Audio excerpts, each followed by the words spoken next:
Je vais donc vous parler de la façon dont Flavius Josèphe est présenté dans la tradition chrétienne patristique. Si on accepte la littérature biblique, aucune œuvre juive n'a eu autant d'influence sur la littérature chrétienne que celle de Flavius Josèphe. D'ailleurs, aucun auteur antique nous a légué un corpus complet d'œuvres aussi complet. Il y a, alors certains me corrigeront ici, je dis peut-être une bêtise parce qu'il y a peut-être des œuvres qu'on a supposées, mais dans les œuvres connues, il y a essentiellement un extrait du Contrapion que nous possédons par un résumé, mais pour le reste, nous possédons tout. Rien qu'en grec, nous possédons 133 manuscrits de Flavius Josèphe et, plus signifiant encore, 300 manuscrits latins. Et je ne parle pas des éditions dans les langues ultérieures avec une traduction française. Ce dont je vais parler s'inscrit donc dans la tradition, l'histoire de la tradition de Flavius Josèphe. Cette tradition, essentiellement chrétienne, a une particularité un petit peu malheureuse, c'est qu'elle est fondée sur l'usage de Flavius Josèphe dans la polémique chrétienne anti-juive. L'usage qui a été fait du texte de Flavius Josèphe s'appuie en général sur des citations, des morceaux choisis, des citations, mais l'intérêt de ces citations dans la polémique anti-juive a conduit à la production de centaines de manuscrits entiers. Et même si je pense que la plupart des lecteurs chrétiens de Flavius Josèphe à la fin de l'Antiquité et au Moyen-Âge ne lisaient pas tout Flavius Josèphe, l'existence de ces livres dans les bibliothèques avait une certaine importance, j'y reviendrai, l'existence physique, car il jouait le rôle de caution. Je disais que ces citations s'inscrivent dans une tradition d'interprétation de la destruction de Jérusalem comme punition de la mort de Jésus dans le cadre d'un argumentaire anti-juif qui apparaît au IIe siècle, peut-être de façon discrète dans les sermons sur la Pâque dont je ne parlerai pas parce qu'il ne mentionne pas Flavius Josèphe, se développe réellement au IIIe siècle et s'épanouit vraiment et se fossilise d'une certaine façon pour la suite au IVe siècle. Alors je ne vais pas m'attacher à la façon dont ces petits éléments ont été cités, répétés, retissés dans un récit chrétien. Je serais obligé d'y faire allusion, mais ce n'est pas mon sujet. Heinz Schreckenberg en a fait un relevé assez minutieux, et Heinz Martin Döpp, sur la question de la destruction de Jérusalem elle-même, a écrit un ouvrage assez important. Et vous avez la gentillesse de rappeler qu'effectivement on avait fait un volume avec des collègues strasbourgeois sur cette destruction de Jérusalem, et ma contribution avait essentiellement consisté à fixer ce récit et à montrer que c'est une conclusion dont j'ai besoin ici, que l'étape essentielle a été Eusèbe de César. Et c'est à ce moment-là que les choses se sont fixées et ont changé de dimension au-delà des quelques citations de Flavius Josèphe pour former une espèce de corpus qui sera réutilisé, réemployé par la suite. Avec l'idée que la destruction de Jérusalem est la punition de la mort de Jésus et la destruction de Jérusalem est la preuve de l'obsolescence de l'ancienne alliance. Ce sont les deux grandes idées développées par Eusèbe et qui vont même se détacher de la polémique anti-juive. On pense que Origène, c'est certain, à Césarée, mais Eusèbe a probablement eu des controverses, où il a vraiment parlé face à face avec des rabbins, mais à la fin, cette idée-là s'est développée comme une théologie à destination des chrétiens et non plus à nourrir l'argumentation. Alors, c'est pourquoi l'intérêt chrétien pour l'œuvre de Flavius Josèphe est en fait très très sélectif. Ça se voit dans les sommaires des manuscrits. Les sommaires du livre 18 des Antiquités usent d'artifices esthétiques pour attirer l'attention, par exemple, sur le chapitre 3, qui contient justement le Testamentum Flavianum qu'on a évoqué précédemment.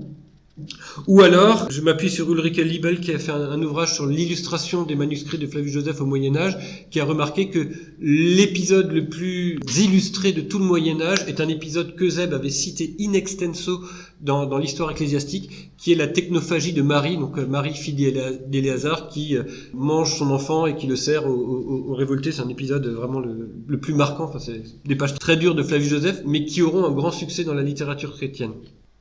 Alors, surtout, Flavius Joseph, en fait, au départ, rejette la responsabilité de la révolte sur les révoltés eux-mêmes, dont il se détache. Enfin, on a bien vu ça hier, et je n'ai pas besoin de revenir là-dessus.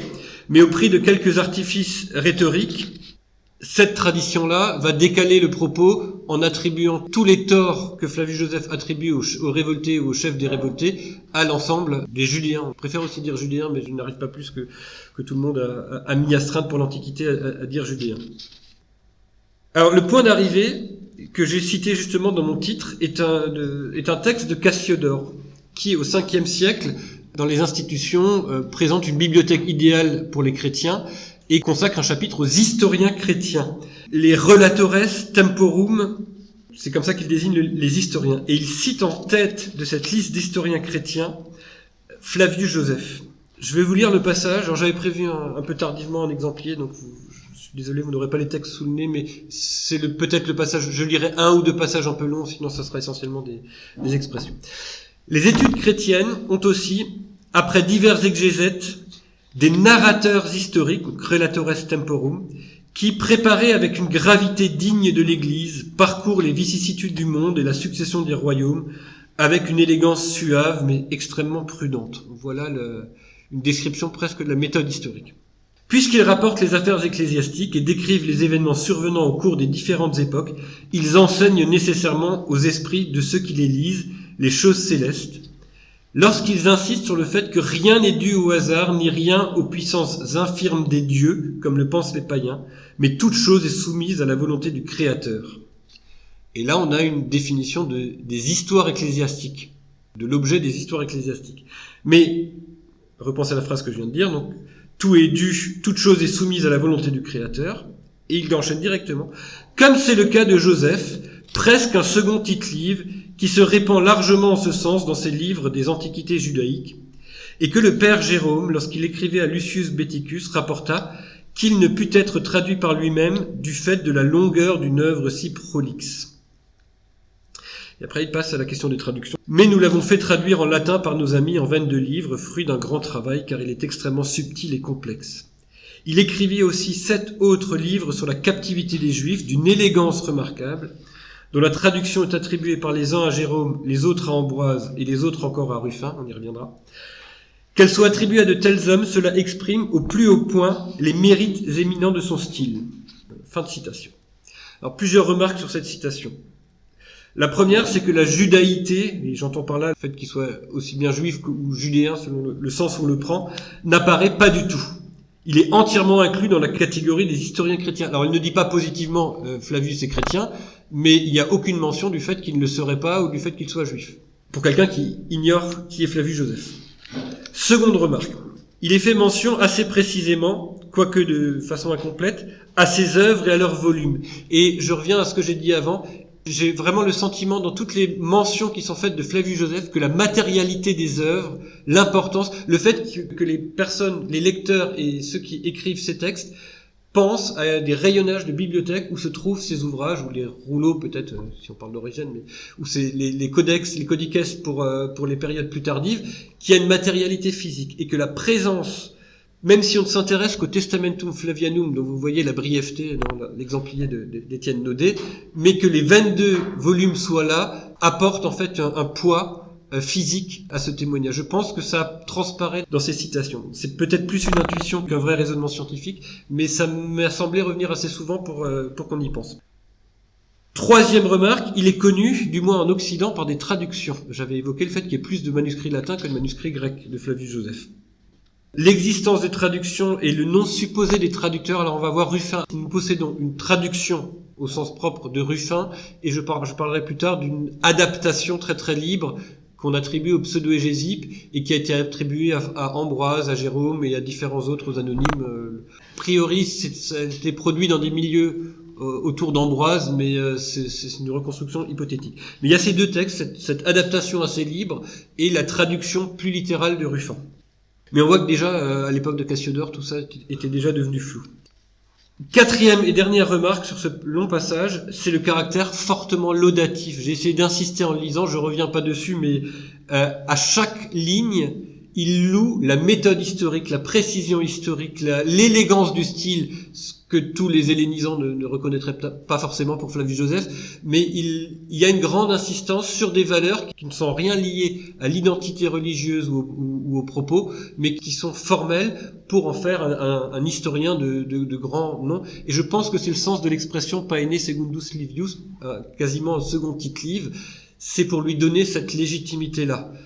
Il est évident que la comparaison avec Tite-Live n'est pas si opérante, pas aussi directement opérante que cela. Ce qui m'amène à la véritable question, mais vous l'avez déjà senti, je reviens pas sur Flavius Joseph, mais comment Flavius Joseph, Cohen de la tribu de Lévi, juif vraisemblablement observant, et c'était pas ignoré, dans le pseudo-égésipe, donc là, cette adaptation du IVe siècle, l'observance de Flavius Joseph est à nouveau mentionnée. Il y a une phrase, alors j'ai oublié de noter la citation, mais il y a une phrase entière qui revient sur le fait qu'il est observant. Comment est-il devenu un historien chrétien chez Cassiodore? Alors, Hans Rechenberg avait écrit « La réception des écrits de Joseph produit, parmi d'autres choses, des réponses spirituelles qui procèdent plus de biais subjectifs ou de motivations subjectives des lecteurs que des œuvres en elles-mêmes. Et de fait, ce qui est arrivé à l'œuvre de Flavius Joseph est caractéristique de ce que Wolfgang Iser, l'école de Constance, appelle l'effet du texte, die Wirkung des Textes. Je cite Wolfgang Iser, « Au lieu de continuer à se poser la question de savoir ce que signifie tel poème, tel drame ou tel roman, il faut se demander ce qui se passe chez le lecteur lorsque, par sa lecture, il donne vie à des textes de fiction. L'idée, j'arrête la citation, l'idée est que le lecteur ne doit pas révéler le sens du texte, mais en fait construit le sens du texte, depuis sa position dans le monde et ses référents. » Alors, c'est un débat littéraire sur la question de la réception. Wolfgang Iser promeut une réception construite par le lecteur plutôt qu'une explication historique des textes littéraires. Mais on va voir que c'est pas un hasard, parce que je vais y revenir tout de suite, mais la seule œuvre de Flavius Joseph qui n'est pas traduite en latin, c'est l'autobiographie. L'autobiographie ne sera connue ou diffusée qu'à partir de l'édition Princeps à Bâle en 1544. Donc c'est un texte, l'autobiographie sera mise relativement de côté, du moins en Occident pour le Moyen-Âge. Et en fait, c'est lié pour moi, ça résonne avec le choix d'une lecture effectivement plutôt constructiviste du texte, où c'est le lecteur qui construit le texte, comme je l'avais indiqué. Ce qui servira de biographie de Flavius Joseph, à l'exception des quelques remarques que je vais évoquer dans mon exposé, c'est une notice du De Viris Illustribus de Jérôme. C'est un catalogue de notices dans lequel ne figurent que 3 noms chrétiens. Sénèque, au titre de sa correspondance apocryphe, en fait, avec Paul, Philon d'Alexandrie, qui est explicitement qualifié de juif, Jérôme dit Judaeus, et Flavius Joseph, dont la question de l'allégeance ou de l'identité religieuse n'est pas clairement indiquée. Je vous inflige à nouveau la lecture entière du passage, mais elle est un petit peu moins longue, mais elle est intéressante. Joseph, fils de Mattathias, quand je dis qu'elle n'est pas clairement indiquée, elle est indiquée, mais il n'indique pas Judaeus. Joseph, fils de Mattathias, prêtre de Jérusalem, après avoir été capturé par Vespasien avec Titus son fils, fut libéré. Étant venu à Rome, il offrit aux empereurs, père et fils, 7 livres sur la captivité des Juifs, qui furent aussi portés dans la bibliothèque publique. Et il mérita aussi une statue à Rome en raison de la gloire de son génie. Il écrivit aussi 20 autres livres sur les antiquités depuis le commencement du monde jusqu'à la 14e année du César Domitien, et 2 antiquités contre Appion, grammairien d'Alexandrie, qui, envoyé en ambassade sous Caligula par les barbares contre Philon, avait écrit un livre de polémique contre le peuple juif. Un autre de ces livres, intitulé « Sur la souveraineté de la sagesse », est assurément tenu pour être élégant. Y sont résumés les martyrs des Maccabées. Dans ces 18 livres des Antiquités, il atteste que le Christ fut tué par les pharisiens et que Jean le Baptiste était un vrai prophète, et qu'en raison de la mort de Jacques l'apôtre, Jérusalem fut détruite. Il écrivit aussi au sujet du Christ en ces termes, et là, suit la traduction du Testamentum Flavianum, j'ai pas besoin de vous la répéter, elle est assez proche. qui est intéressant là-dedans, c'est que il y a la raison pour laquelle je vous cite ce texte, c'est qu'en fait, il va faire office de biographie de Flavius Josèphe. Donc on y voit ce que les chrétiens veulent voir chez Flavius Josèphe. Alors que voyons-nous? Il y a effectivement les quelques épisodes marquants de sa vie, enfin le fait qu'il était dans la révolte, qu'il soit passé du côté romain. Mais tout de suite après arrive la liste des livres. Et à nouveau, ça nous renvoie à cette matérialité des listes des livres qu'on imagine dans les bibliothèques, à l'importance de ces livres. Et tout à la fin, nous avons la petite liste des raisons pour lesquelles on va utiliser Flavius Josèphe. Le Christ fut tué par les pharisiens, Jean le Baptiste était un vrai prophète, et qu'en raison de en raison de la mort de Jacques l'apôtre, Jérusalem fut détruite. Alors, là, il y a une ambiguïté sur laquelle je vais revenir. Et le Testamentum Flavianum. Alors, sur cette base, j'ai choisi l'aspect formel de la christianisation de Flavius Josèphe qui apparaît dans les petites présentations. Là, je vous ai fait 2 grandes présentations qui sont un peu à la fin de la période que je vais considérer. Je vais maintenant, je vous explique juste comment j'ai trouvé les citations. Ensuite, passer en revue les citations selon un ordre chronologique qui est quasiment thématique, ou alors plutôt un ordre thématique qui est quasiment chronologique. Mais là, je prendrai vraiment des brèves citations. Heinz Schreckenberg, dans son ouvrage sur la tradition de Flavius Josèphe, a fait un relevé de toutes les citations. Alors moi, je vais pas prendre les citations, je vais prendre les références à Flavius Josèphe. Chaque fois qu'on a nommé Flavius Josèphe ou qu'on l'a mentionné, mais en général, il est quasiment toujours nommé. J'ai complété en prenant le nom de Joseph dans les librairies of Latin Text, Corpus Corporum ou TLG, pour essayer de voir ce qu'on peut rajouter. Je prendrai en considération 3 thèmes qui ont quasiment une succession chronologique. Alors, mon introduction est très longue, après ça va très très vite, c'est une succession de citations. J'ai fait comme une longue introduction, mais j'ai expliqué quasiment l'essentiel du propos. D'abord, Flavius Josèphe est cité comme témoin, et quasiment, l'expression de Tertullien est très intéressante, comme garant local de l'histoire juive. C'est vernaculus vindex, j'y reviendrai.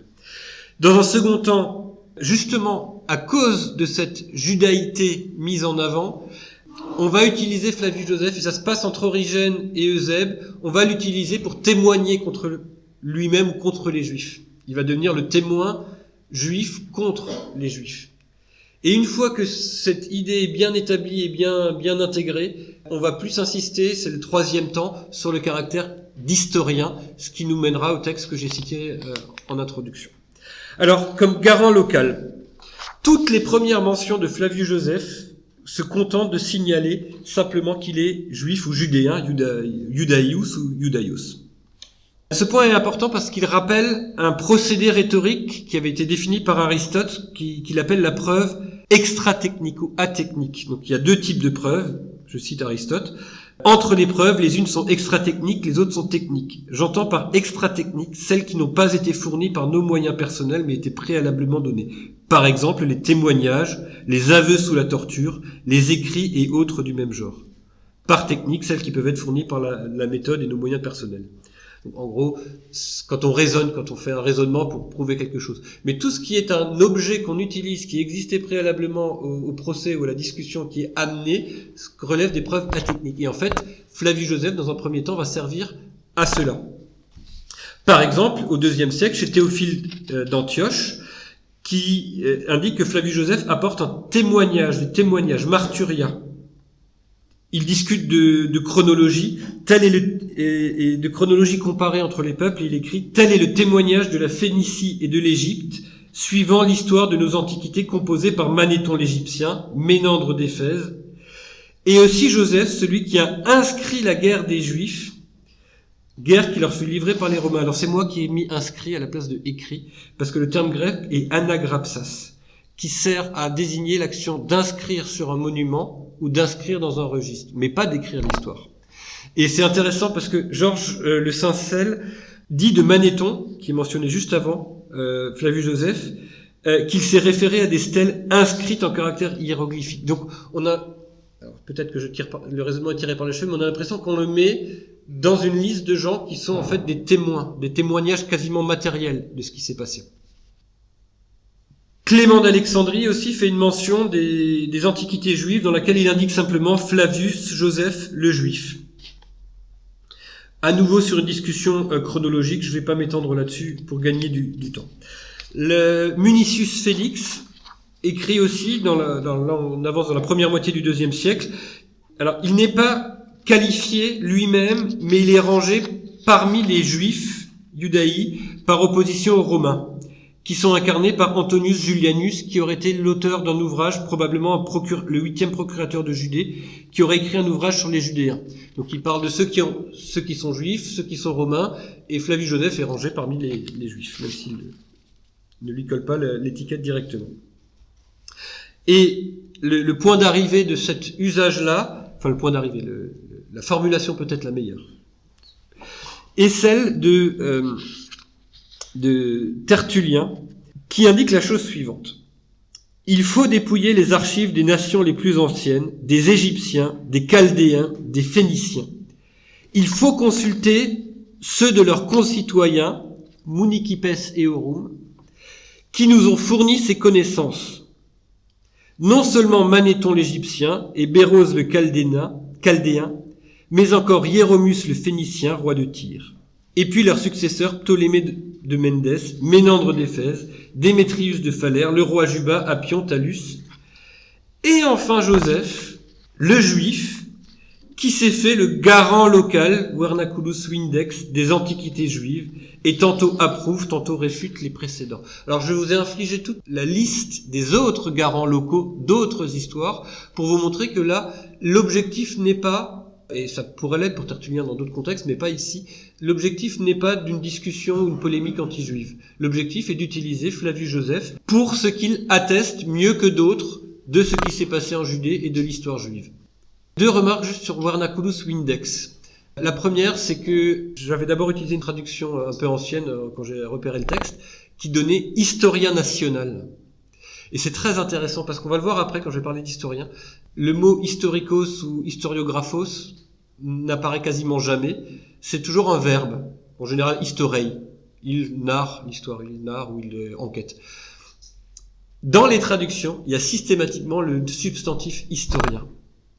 Et là, c'est pareil. Vernaculus vindex, ce n'est pas un historien, c'est celui qui, dans un procès, se porte garant de quelqu'un.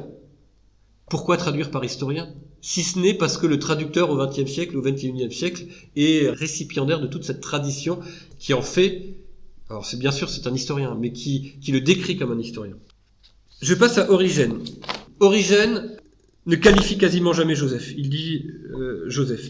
Mais par contre, il va créer quelque chose de très important. Il va faire le lien entre la mort de Jésus et la destruction du temple. Alors il va y aller très prudemment, très factuellement. 2 points en attestent. Le premier, c'est que il dit que Joseph fait le lien entre la mort de Jacques et la destruction du temple. Et il s'étonne pourquoi Flavius Joseph ne ferait-il pas le lien entre Jésus et la mort du temple, si déjà il fait le lien entre Jacques et la destruction du temple. Donc il s'étonne que Flavius Joseph ne le fasse pas. Mais il ne fait pas dire à Flavius Joseph que c'est Jésus qui est la cause de la destruction du temple. Enfin, la mort de Jésus qui est la cause de la destruction du temple. Et à côté de cela, il dit, mais c'est étrange aussi, pour lui il y a un lien, mais il y a quand même 40 ans. Alors il essaie d'expliquer pourquoi il se passe 40 ans entre la mort de Jésus et la destruction du temple. Je passe à l'étape qui a fossilisé ça, c'est Eusèbe de Césarée. Eusèbe de Césarée va transformer Flavius Joseph. Il va faire de très très nombreuses citations avec plusieurs caractères. Le premier, c'est qu'il va prendre beaucoup moins de précautions et quasiment faire dire à Flavius Joseph que c'est la mort de Jésus qui est la cause de la destruction du temple. En tout cas, les 40 ans, là où Origène se dit mais comment expliquer qu'il y ait 40 ans, Eusèbe, et j'ai une dizaine de citations comme ça, va dire immédiatement après. Jésus est tué, immédiatement après le temple est détruit. Donc il compresse ce temps pour donner l'impression, avec le jeu des citations, que l'élément est passé. Et il va jouer de l'autorité de Flavius Joseph, alors de 2 manières. Déjà, il est un des premiers à dire qu'il raconte l'histoire, historei. Donc, dans la traduction à nouveau, c'est l'historien, mais en fait, le grec dit historei. Et il va constamment dire, se mettre en scène. Reprenons entre les mains le 5e livre des histoires de Joseph. À cela, Joseph ajoute un peu plus loin. Il y a à nouveau cette matérialité. Quand il dit reprenons en main le 5e livre, il dit en main. Donc c'est très très matériel. Ces arguments passe, et là, il n'y a absolument plus aucune retenue méthodologique, dans le pseudo-égésipe, qui est une adaptation latine, qui ne dit pas que c'est une traduction, mais elle ne dit pas non plus que c'est pas une traduction, une adaptation latine de Flavius Joseph. Alors pour vous dire le degré de traduction, il y a un passage où Joseph se lamente de la destruction de Jérusalem, une phrase. Il dit c'est dommage, mais les choses vont peut-être reprendre grâce aux Romains dans des situations meilleures. Une phrase, ça devient 3 pages de diatribe. Donc c'est ce type de traduction. Joseph est décrit dans le pseudo-égésipe comme historiarum scriptor. Et plus loin, il dit, alors, tout le raisonnement est là-dedans, si les Juifs ne nous croient pas, qu'ils croient les leurs. Joseph, qu'eux-mêmes considèrent comme très grand, dit cela. Et cependant, celui-là même qui dit la vérité s'en écarte par l'esprit, de sorte qu'il ne croit pas ses propres mots. Mais il a parlé de sa foi en l'histoire, propter historiae fidem. C'est pas anodin. Parce qu'il pensait qu'il est impie de tromper. Il ne crut pas en raison de l'insensibilité de son cœur et des objectifs de sa foi pervertie. Donc, en gros, sous-entendu, on pourrait imaginer qu'il dit n'importe quoi parce qu'il est juif. Il ne porte cependant pas préjudice à la vérité parce qu'il ne croit pas, mais il ajoute plutôt son témoignage parce qu'incrédule et involontairement, il ne la nie pas. L'explication de la valeur de l'argument de Joseph est clairement exprimée. L'incrédulité attribuée par la polémique chrétienne tardive aux Juifs est telle qu'ils ne croient même pas l'un des leurs, alors que c'est un très bon historien qui parle vrai. Il y a toute une référence au prologue de la guerre des Juifs où Flavius Joseph explique sa méthode, dit que lui dit la vérité contrairement à d'autres. Il y a ces passages-là, ont fait l'objet de traduction et sont cités. Donc il y a l'idée, il parle vrai, qu'il a foi en l'histoire. Et malgré cela, les Juifs du IVe siècle ne croient pas un Juif. Et c'est ça vraiment l'usage qui va être fait de Flavius Joseph. Et c'est la raison pour laquelle, et je glisse sur 2-3 autres éléments, Flavius Joseph, à partir de là, va être qualifié d'historien. Alors on peut remonter, j'avais 2-3 citations qui remontent plutôt à des auteurs grecs du 2e, 3e siècle, où il est dit à chaque fois historei, il narre. Mais ce n'est véritablement qu'à la fin du IVe siècle, chez Ambroise cite beaucoup Flavius Joseph, mais ne le mentionne jamais, sauf dans une lettre où il dit « ut pote historiographus ». Alors ce terme d'historiographus, c'est intéressant parce que, alors en grec, il y a historikos et historiographus. Historiographus n'apparaît en latin à peu près à la même époque dans un des auteurs de l'Histoire Auguste.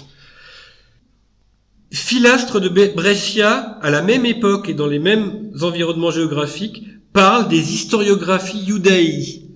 On n'est pas sûr qu'il parle de Flavius Joseph, mais on a du mal à penser qu'il parle de quelqu'un d'autre. Ruffin d'Aquilée l'emploie dans sa traduction de l'histoire ecclésiastique d'Eusèbe, alors qu'Eusèbe ne l'emploie pas en grec. Sur un passage où Eusèbe n'emploie pas historiographos, il met historiographus.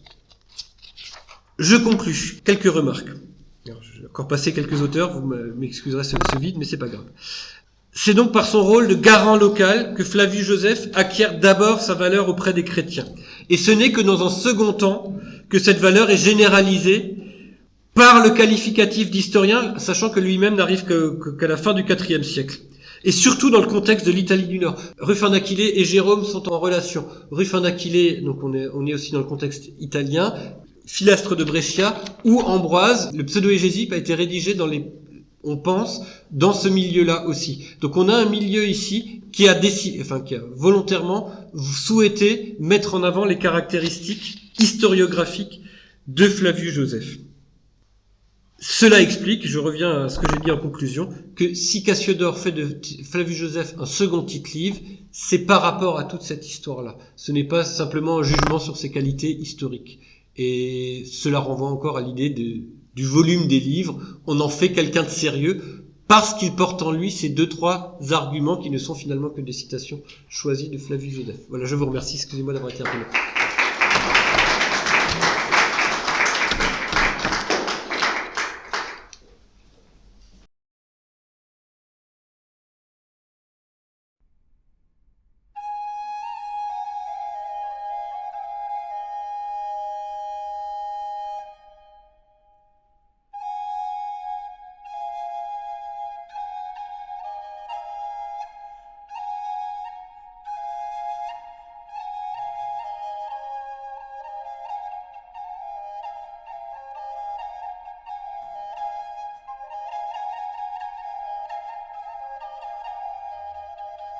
ולא נקרא לבנים בת ואם צורכם כמו בבת נעים שמכם ולא יושבת שבו ונוחו ביום שבת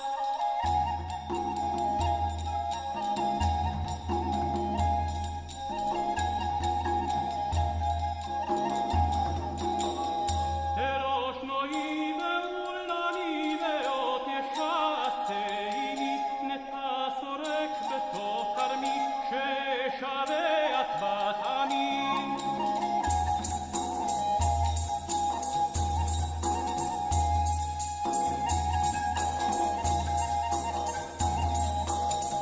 תרוך פורה בתוך קוצרה וגם בלום אשר נברא נצות שרי ואחרה שמע קולי ביום אקרא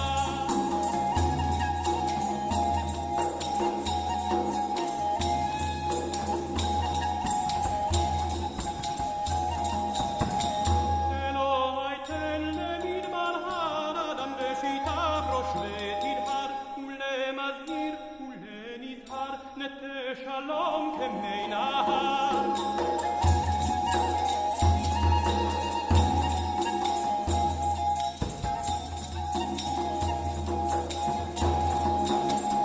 הדוח המים אל קנה דמוג לבו במגינה ונרחיב ונמלא לשוננו לחרינה